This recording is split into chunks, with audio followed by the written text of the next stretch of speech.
You never expect your life to change because of a t-shirt. That's not how these stories usually go. They talk about lipstick on collars, mysterious phone calls, or suspicious late nights at the office. But for me, it was just a plain black t-shirt, casually thrown over the back of our living room couch. It had been a regular Tuesday evening when I came home from the engineering firm where I'd worked for the past 15 years. Sarah, my wife of 12 years, was supposedly at one of her personal training sessions, something she'd started 6 months ago. The house was quiet, just like it always was when I got home before her. Everything looked normal, felt normal, until it wasn't. I almost missed it at first, just another piece of clothing in our everyday chaos. But something made me stop and look closer. The size was wrong, way too large for me. The brand wasn't one I'd ever wear. I'm particular about my clothes, always have been. But what really got me was the scent, a distinctly masculine cologne that definitely wasn't mine. When Sarah came home, flushed from her workout, I casually asked about it. The way her smile faltered for just a split second, the slight tremor in her hand as she pushed her hair back. I'd known her for 14 years, married for 12. Those tiny tells might as well have been neon signs. "Oh, that must be from the laundromat," she said, her voice just a little too high. "Probably got mixed up with someone else's clothes." I nodded, watching her hurry to the kitchen, already changing the subject to dinner plans. 25 years in engineering had taught me one thing. When something doesn't add up, you don't rush to conclusions. You gather data, you analyze, you plan. So I smiled, played along, and started making mental notes. The laundromat story was her first mistake. We hadn't used one in years. Our washer and dryer worked perfectly fine. That was strike one. The cologne was strike two. And her nervous behavior? Strike three. I could have confronted her right then, could have demanded answers, started a fight, thrown accusations. But that's not me. Never has been. When you suspect your whole life might be built on lies, you don't rush in swinging. You take your time. You build your case. That night, as Sarah slept peacefully beside me, I lay awake, my mind already formulating a plan. If she wanted to play games, I'd play too, but I'd play to win. Sometimes the best revenge isn't served hot or cold. It's served with precision, patience, and perfect timing. The next morning, I woke up early and started my investigation while Sarah was still asleep. First rule of engineering: establish your baseline data. So I checked our washing machine. No signs of any recent loads. Strike 4 against her laundromat story. While making coffee, I pulled up our shared phone plan account. Sarah had always been careless with technology, never bothering to clear her location history. The patterns jumped out immediately. 3 times a week, like clockwork, her phone showed up at an address in the Highland District. Funny thing about that area, we didn't know anyone there. At least, I didn't. "Heading to the gym," Sarah called out cheerfully, coming downstairs in her workout gear. I watched her pack her gym bag, noticing how she checked her phone twice before putting it in. "Have a good workout," I smiled, raising my coffee mug. My voice was steady, casual. Inside, though, something was shifting. That cold, analytical part of my brain was already running calculations, but beneath it, a deeper pain was starting to surface. 12 years of marriage, all our plans, our shared dreams, was it all just a carefully constructed lie? I waited exactly 15 minutes after she left before logging into our shared bank account. Sarah had always trusted me with the finances, another mistake on her part. The transaction history told its own story: recurring charges at a coffee shop in Highland District, a boutique hotel just around the corner from her mysterious gym visits, restaurant bills for 2 at times when I was pulling late nights at the office. Each new piece of evidence felt like a fresh cut, but I forced myself to keep looking, keep documenting. The engineer in me needed everything cataloged, cross-referenced, verified. The husband in me just wanted to scream. I took the t-shirt and sealed it in a plastic bag, evidence item number 1. Then I started a spreadsheet plotting out dates, times, locations. Every entry was another nail in the coffin of my marriage, but I kept going, because now I wasn't just gathering evidence, I was building something else. I was building her downfall. I spent the next few days laying groundwork. The thing about betrayal is that it changes you, makes you see everything differently. Suddenly, all those late meetings and girls' nights out started forming a pattern I was going to use. Sarah's phone kept lighting up with messages from Nick, trainer, always when she thought I wasn't looking. Each notification made my jaw clench, but I kept my face neutral. The perfect poker face I'd developed over years of client negotiations was finally paying off in my personal life. Funny how life works sometimes. I decided to test the waters. "How's the training going?" I asked over dinner, watching her reaction carefully. "You've been spending a lot of time at the gym lately." "Oh, it's great." Her enthusiasm seemed rehearsed. "Nick's really helping me with my form." I bet he was. "Maybe I should join you sometime," I suggested casually, stabbing a piece of chicken with my fork. Could use some professional guidance myself. The flash of panic in her eyes was brief, but unmistakable. "Oh, honey, you'd hate it. It's all cardio and stuff. Not really your thing." Right. Because after 25 years of engineering, I couldn't possibly understand the complex world of cardio and stuff. That night, I executed the next phase of my plan. I packaged the t-shirt in a brown paper bag and left it on the kitchen counter with a note. "Found the owner, will return it personally." When Sarah saw it the next morning, she nearly dropped her coffee mug. "Oh, you found who it belongs to?" "Yep," I smiled, enjoying how the color drained from her face. "Turns out it was easier than expected. I'll handle it." She left for work in a hurry that morning, her breakfast barely touched. Within an hour, my phone pinged with a notification. Our shared location tracking showed her heading straight to Highland District. Not to her office, not to the gym. Perfect. Every reaction, every panicked glance, every lie. They were all just data points now. And I was collecting them all, building something much bigger than she could imagine. Each piece of evidence felt like another weight on my chest, but I kept digging. I created a second email account and started reaching out to our friends and family, planning what I called a surprise anniversary celebration for Sarah. The responses came quickly. Everyone loved the idea of a gathering. Nobody suspected they were actually being cast for a very different kind of performance. I spent my lunch breaks driving through Highland District, mapping out her routine. The coffee shop where they met, always at 2 p.m. on Tuesdays. The boutique hotel with its discreet side entrance. The actual gym she occasionally visited to maintain her cover story. Every location became a pin on my mental map of betrayal. The final piece clicked into place when I managed to get a look at her phone while she was in the shower. Nick's full name was right there in her contacts. A quick social media search revealed everything I needed. He was a fitness instructor, all right, but not at her gym. He worked at a private studio in Highland District, another lie in her web of deception.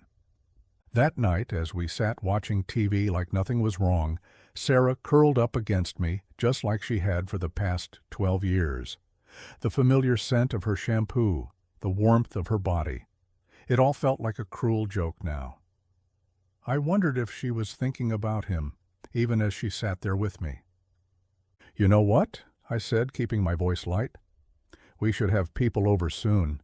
It's been ages since we hosted anything." She tensed slightly, so slightly that I wouldn't have noticed if I hadn't been looking for it. "Oh? Any special occasion? Does there need to be one?" I smiled, already picturing the scene that would unfold. Sometimes it's nice to gather everyone we care about in one place. Sarah agreed, obviously relieved that this was all I meant. She had no idea that she'd just approved her own public undoing. As she drifted off to sleep that night, I finalized my plan. One phone call to Nick pretending to be from Sarah's phone about retrieving his shirt. one carefully orchestrated gathering, and everything would fall into place. They say revenge is a dish best served cold. But I was aiming for something different, something precise, calculated, and absolutely devastating. The week before the gathering, I moved into the execution phase of my plan. Each morning, I woke up next to a woman who had become a stranger, playing the role of an oblivious husband while orchestrating her downfall. The duality was starting to wear on me, but I couldn't stop now. I'd gone too far, collected too much evidence, invested too much of myself in this elaborate scheme. I started with the invitations, carefully selecting the guest list for maximum impact. Sarah's closest friends, the ones she'd probably confided in about her affair, they needed to be there. Her sister Jessica, who always bragged about her perfect family life, definitely. My brother Mike, who had walked Sarah down the aisle when her own father couldn't, he deserved to know the truth. Even our neighbors, the Thompsons, who often commented on what a perfect couple we were, they made the list too. "It's turning into quite a party," Sarah remarked one evening, scrolling through the RSVPs on her phone. "Are you sure we need such a big gathering?" "Absolutely," I replied, watching her from the corner of my eye. "The more, the merrier, right?" The irony wasn't lost on me. She thought she was just agreeing to a casual get-together, while I was assembling a jury of her peers. Each confirmed guest was another witness to what was coming. Next came the technical preparations. I created a digital presentation, ostensibly for showing anniversary photos, but what it actually contained was a carefully curated timeline of her deception.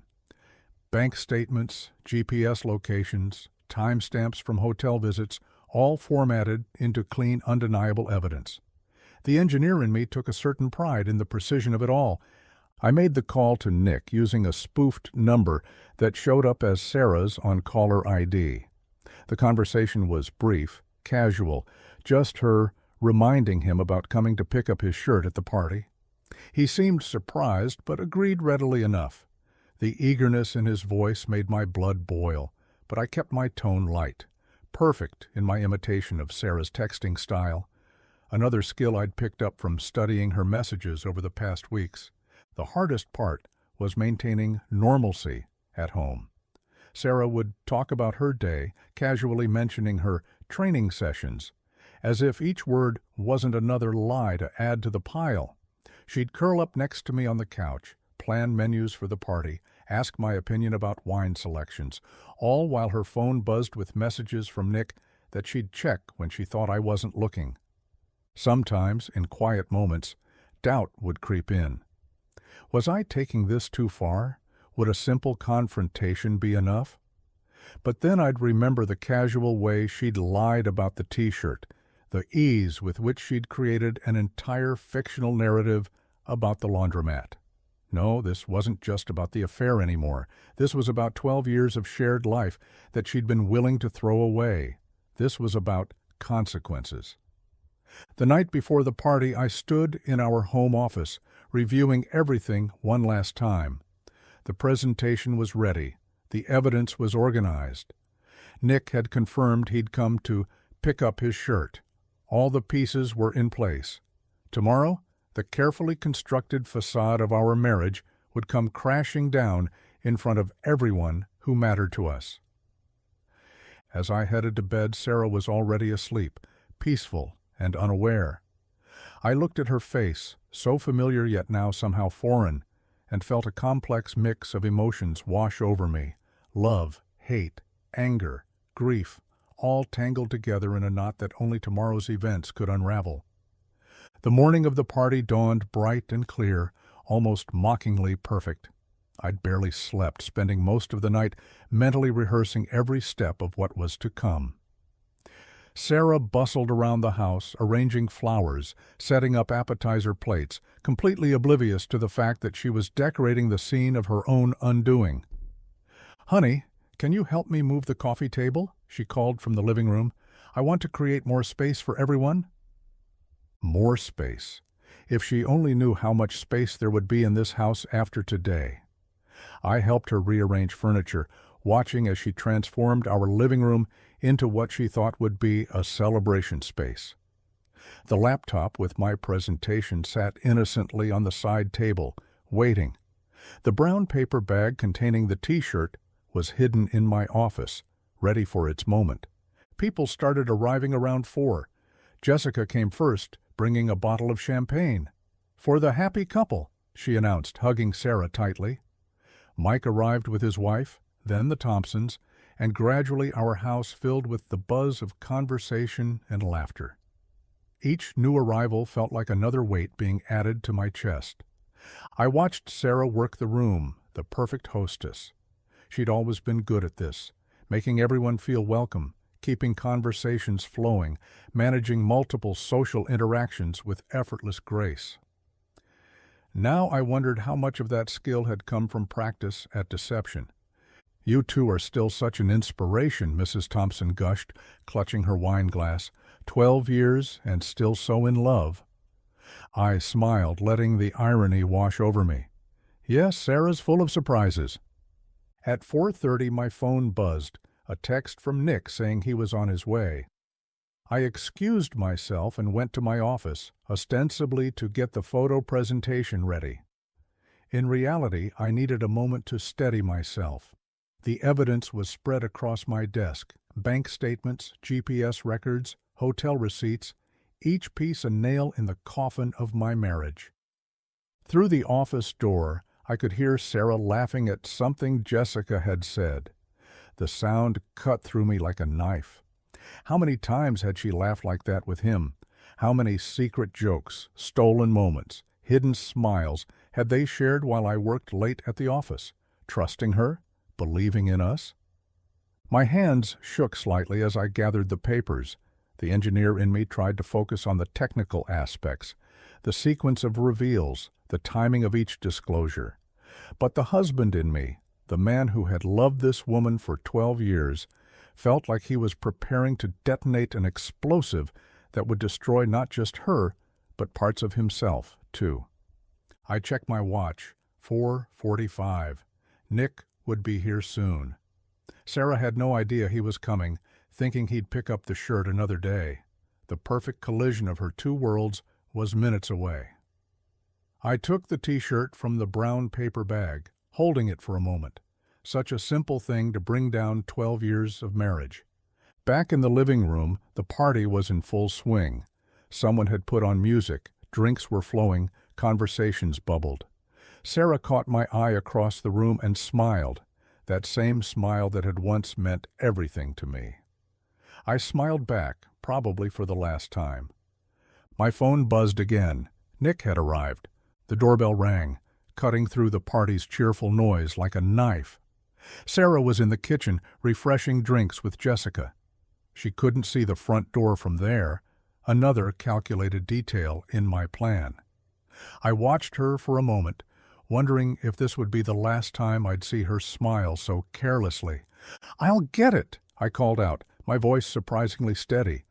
The short walk to the door felt like crossing a threshold. Once I opened it, there would be no going back.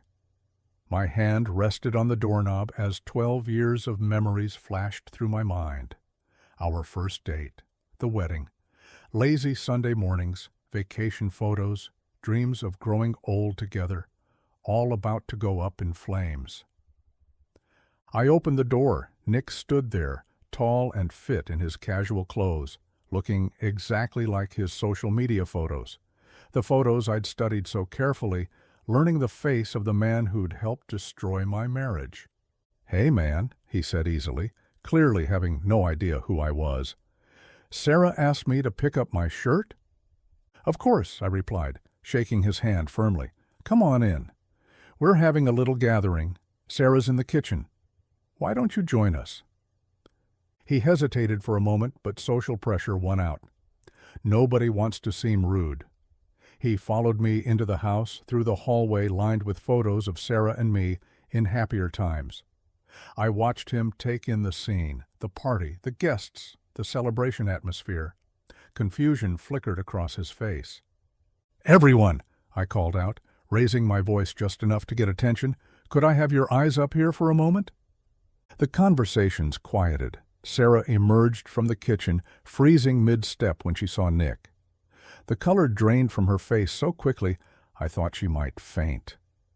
Nick stood awkwardly by the door, clearly realizing he'd walked into something he didn't understand.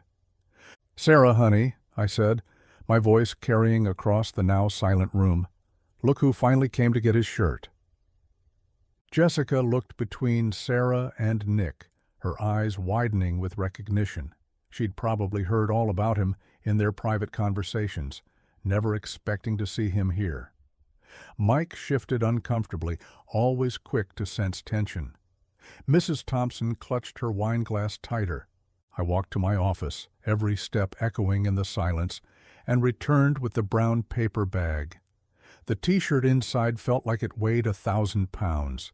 Sarah hadn't moved, her face a mask of horror as her carefully separated worlds collided spectacularly. "I thought we should all be here for this," I continued, my calm voice belying the storm inside me. "After all, family should be present for important moments, shouldn't they?" I looked around the room, meeting everyone's eyes.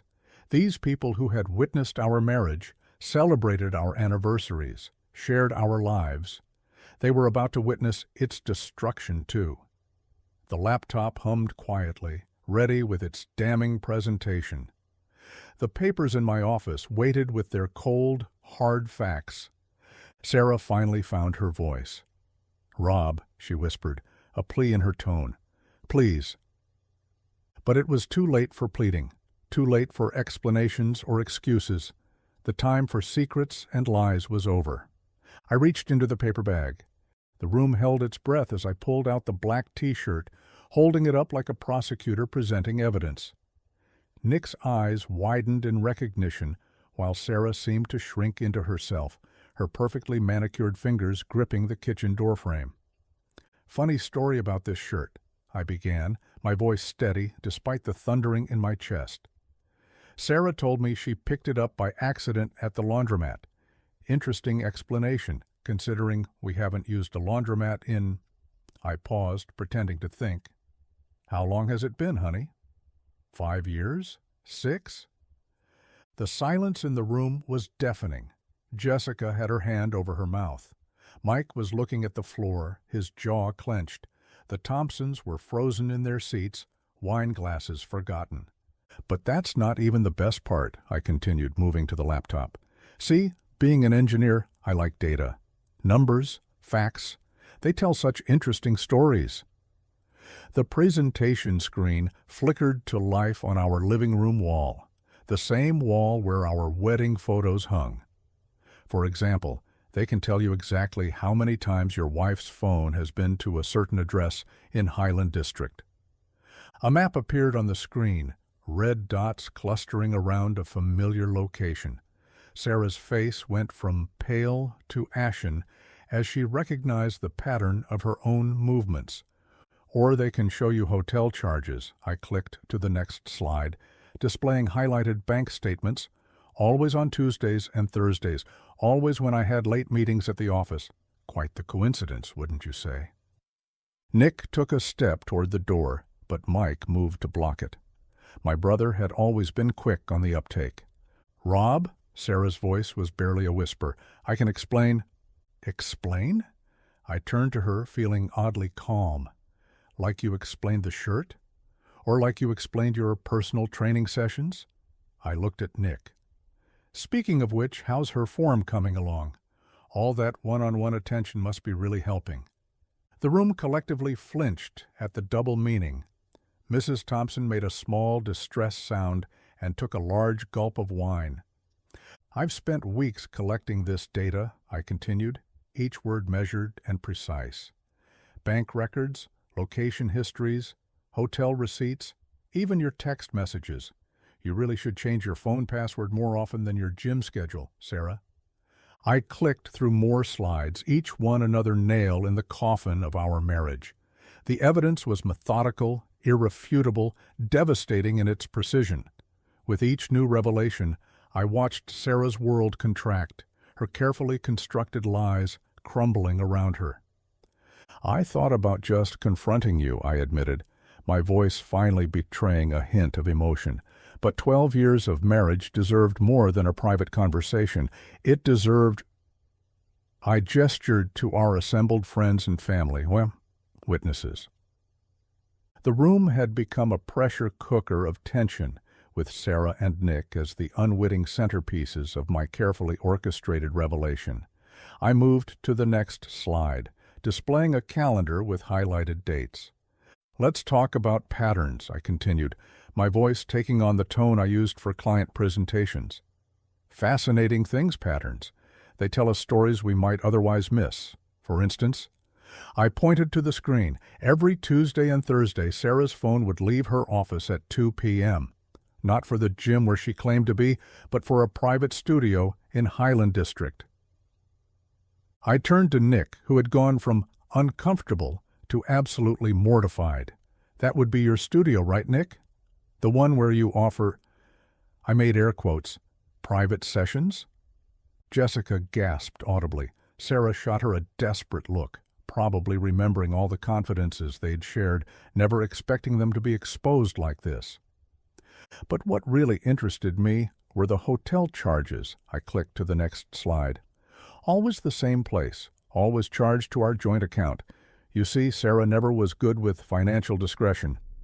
I picked up a stack of printed statements from the side table. The Parkview Hotel, room 412, like clockwork, every Thursday for the past 6 months. The Thompsons exchanged horrified glances. They lived right across from that hotel. Rob, please stop, Sarah's voice cracked. Not like this. Not like this? I turned to her, feeling a surge of cold anger. How would you prefer it? A quiet conversation where you could spin more lies. Another story about mixed-up laundry. Please tell me, how should I handle discovering that my wife of 12 years has been systematically betraying every vow we ever made? Nick finally found his voice. Look, man, this is between you and Sarah. Between me and Sarah? I laughed, but there was no humor in it. You forfeited your right to that argument when you left your shirt on my couch, when you charged hotel rooms to my credit card, when you decided my wife was fair game. I moved to the next slide, a compilation of text messages I'd recovered. Would you like me to read some of these? The ones where you two planned your meetings? Or maybe the ones where you laughed about how oblivious I was? Sarah had started crying, mascara running down her cheeks. In another life, I would have rushed to comfort her. Now, I felt nothing but a detached satisfaction at her distress. The fascinating thing about betrayal, I continued, my voice steady, is how it makes you reevaluate everything. Every late night at work, every girls' night out, every personal training session. It all takes on new meaning. Tell me, Sarah, was any of it real? Or was our entire marriage just an elaborate cover story for your extracurricular activities? Mike had moved closer to Sarah, but not to comfort her. His protective instincts had shifted. He was standing guard, ensuring neither she nor Nick could leave before this played out completely. I spent weeks gathering this evidence. I gestured to the screen, the printouts, the damning T-shirt still lying on the coffee table, weeks watching you lie to my face every day, weeks planning this moment. Because you deserved more than a quiet confrontation. You deserved an audience. You deserved to have every person who ever believed in our marriage witness exactly how you destroyed it. The silence in the room was absolute. Even the ice in the abandoned drinks had stopped clinking.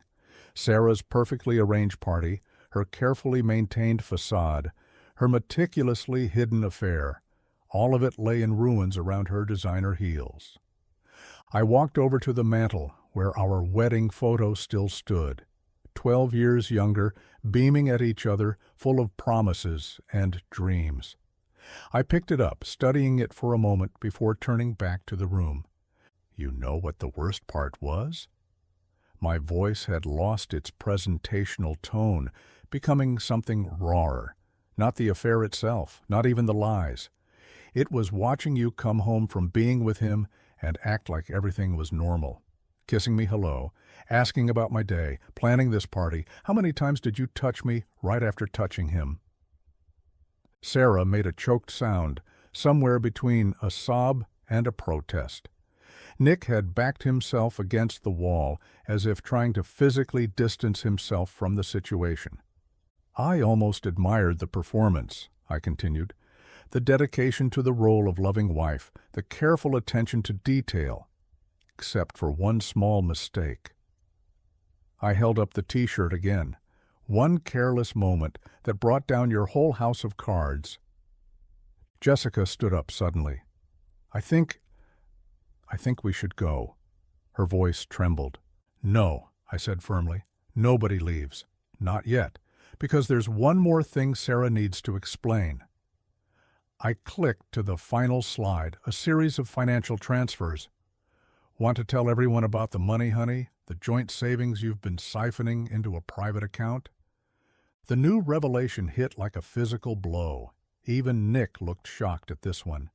Sarah's legs gave out, and she sank into a nearby chair. $40,000, I announced to the room, transferred in small amounts over the past year. Planning an exit strategy, weren't you? A fresh start with your fitness instructor? It wasn't. Sarah's voice was barely audible. I didn't. You didn't what? My calm finally cracked. Didn't think I'd notice? Didn't think I'd care? Or didn't think at all? Mike stepped forward, his face dark with anger. Sarah, how could you? After everything Rob's done for you? After what happened with Dad? Don't. I cut him off. She doesn't get to hear about loyalty from us anymore. I turned back to Sarah. In fact, she doesn't get anything from us anymore. I reached into my jacket pocket and pulled out an envelope, tossing it onto the coffee table next to the T-shirt. Divorce papers, already filed. All the evidence is included, of course. Your lawyer can contact mine about the details. Then I looked at Nick. You can take your shirt now, and her too, if you want. Though I should warn you, she's expensive to maintain. But hey, I gestured to the financial slide still showing on the wall. At least she's got a nest egg saved up. The room was absolutely still, the kind of silence that falls after an explosion. I looked around at our assembled friends and family, the witnesses to our marriage, now witnesses to its destruction. Some couldn't meet my eyes, others couldn't look away. The party dispersed like smoke in the wind. Jessica practically dragged Sarah out, unable to look me in the eye. Nick had already slipped away, forgetting his precious T-shirt in his haste to escape. Mike was the last to leave, gripping my shoulder with a wordless understanding before following his wife to their car. The house fell into a silence that felt both empty and somehow deafening. I stood in my living room, surrounded by half-empty wine glasses and abandoned appetizer plates. The laptop still glowed with its damning evidence, casting shadows on the wall where our wedding photo used to hang. I'd taken it down during my final words, placing it face down on the mantel. Some symbols are too obvious to ignore. The next few weeks passed in a blur of legal meetings and careful calculations. Sarah didn't contest anything. She couldn't, not with the mountain of evidence I'd accumulated. Her lawyer advised her to take the settlement I offered, which was more generous than she deserved, but less than she'd hoped for. The $40,000 she'd squirreled away. She could keep it. It seemed like a fair price for 12 years of my life. Nick never came back for his shirt. I found it crumpled behind the couch a week later, probably knocked there in the chaos of that final evening. I considered burning it, but that felt too melodramatic. Instead, I donated it to Goodwill, along with everything else Sarah left behind. Let someone else wear the remnants of our failed marriage. The house sold quickly. Apparently, there's always a market for spacious suburban homes with good kitchen lighting and fresh emotional trauma. I didn't care about the profit margin. I just wanted out of the space where every room held a memory I could no longer trust. Friends and family rallied around me, of course. Dinner invitations, concerned phone calls, offers to talk about it. I declined most of them. The engineer in me needed solitude to process, to break down the failure points, to analyze where the structure had weakened before the collapse. I took a transfer to our Seattle office. New city, new project, new start. My colleagues there didn't know my story, didn't look at me with that mixture of pity and morbid curiosity I'd grown used to back home. To them, I was just another professional focused on his work, perhaps a bit too dedicated to staying late at the office. 6 months after the party, Jessica called me. Sarah had moved in with Nick, she told me, but it hadn't lasted. Apparently, once the thrill of secrecy was gone, so was the spark. She was living with their parents now, trying to find herself. I thanked Jessica for the update and deleted her number. Some information stops being relevant once the project is complete. 1 year to the day after finding that t-shirt, I sat in my new favorite bar in Seattle, nursing a whiskey and watching the rain against the windows. The bartender, who'd become something of a confidant over the months, asked why I looked so thoughtful. "Just thinking about laundry," I said, and we both laughed at what seemed like a non sequitur. Later that night, in my downtown apartment with its view of the Space Needle, I opened my laptop and pulled up the presentation from that day. I hadn't looked at it since the party, but I'd never deleted it either. Engineers know the value of keeping records, even of failures, especially of failures. I scrolled through the slides one last time, the maps, the bank statements, the carefully documented betrayal. It all seemed smaller now, less devastating. Not because it hurt any less, but because I'd rebuilt myself around the wound, stronger in the broken places. The next morning, I deleted the presentation. Not out of forgiveness. I'd never managed that, and I'd stopped pretending I should try. I deleted it because archives only matter if you're planning to reference them again, and I had no intention of looking back anymore. They say revenge is a dish best served cold, but what they don't tell you is what comes after.